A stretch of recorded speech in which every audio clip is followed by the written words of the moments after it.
আলাইকুম। আশা করি আপনারা ভালো আছেন। আমি আল্লাহর রহমতে ভালো আছি। আজকে আপনাদের কাছে নিয়ে এসেছি চাউল দিয়ে লাউ রান্নার রেসিপি। প্রথমে তেল, পেঁয়াজ, কাঁচামরিচ গরম করে নিলাম, লাল লাল ভাজা করে নেব।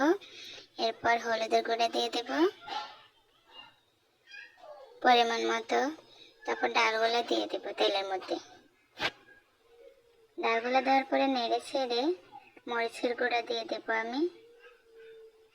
পরিমাণ মতো মরিচের গুঁড়া দেবেন, আপনারা যে যেভাবে ঝাল খান ওভাবে দেবেন।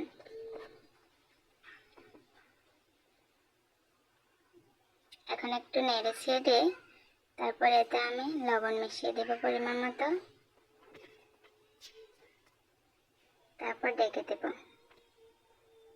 কিছুক্ষণ পরে যখন ডালগুলো ফুটে যাবে তখন আমি লাউ দিয়ে দেব।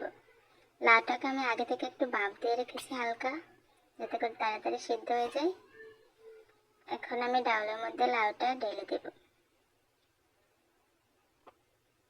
লাউটাকে হালকা ভাপ দিয়ে দিলে তাড়াতাড়ি সিদ্ধ হয়ে যাবে, আপনার রান্না করতে সহজ হবে। অবশ্যই আপনারা এই রেসিপি ট্রাই করবেন একবার হলো।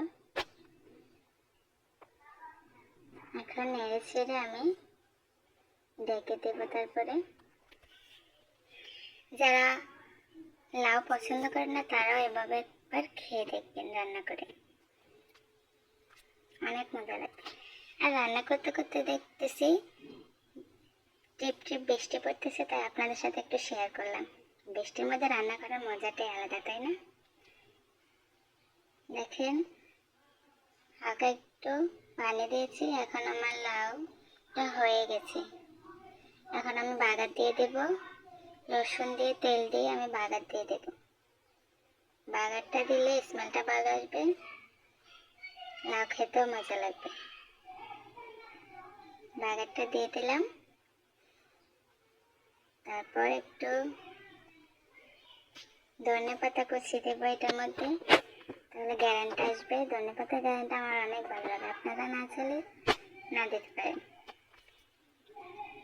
হয়ে গেছে আমার ডাউল দিয়ে লাউ রান্নার রেসিপি। অবশ্যই আপনারা একবার হলে ট্রাই করবেন।